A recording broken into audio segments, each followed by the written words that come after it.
السلام علیکم معزز دوستو، ویلکم آج کی ویڈیو میں۔ اپنے بیٹے کو کی گئی حضرت لقمان حکیم کی 15 منتخب نصیحتیں۔ موقع سے بولو اور مناسب گفتگو کے لیے لب کشائی کرو۔ عورتوں سے راز کی بات ہرگز مت کرو، ورنہ پچھتاوے کے علاوہ کچھ حاصل نہ ہوگا۔ اپنے کاموں کو سوچ سمجھ کر کرو۔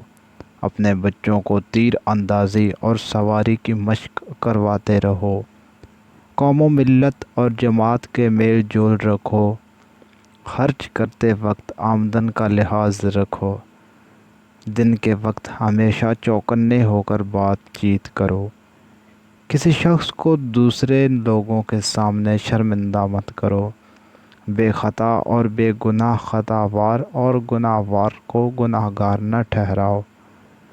جو بات کہو وہ نفی تلی اور پراز دلیل ہو۔ اصلاح پسند اور عقل مند لوگوں سے مشاورت کرو۔ کسی حاجت مند کو کبھی نا امید مت کرو۔ عام لوگوں کو اپنے سے گستاخ نہ ہونے دو۔ بزرگوں سے زیادہ بحث اور تکرار مت کرو۔ اپنے بڑوں سے مزاح مت کرو۔ حکیم لقمان کی اپنے بیٹے کو ایک اور اہم نصیحت: اپنی آواز آہستہ رکھو۔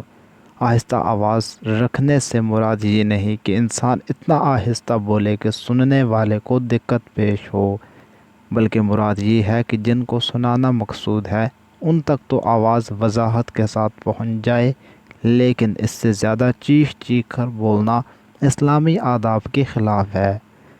غرض یہ، ہمیں اتنی ہی آواز بلند کرنی چاہیے جتنی اس کے مخاطبوں کو سننے اور سمجھنے کے لیے ضروری ہے۔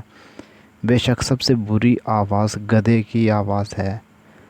آخر میں آداب معاشرت سے متعلق 4 نصیحتیں کی گئیں۔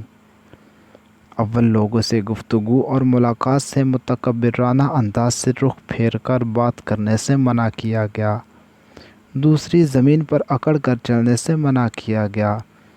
تیسرے، درمیانی رفتار سے چلنے کی ہدایت دی گئی۔ چوتھے، بہت سے زور سے شور مچا کر بولنے سے منع کیا گیا۔ ناظرین، یہ تھی آج کی ویڈیو۔ اگر آپ کو ایسی ویڈیوز مزید دیکھنے میں دلچسپی ہے تو ہمارے چینل کو سبسکرائب کریں۔ شکریہ۔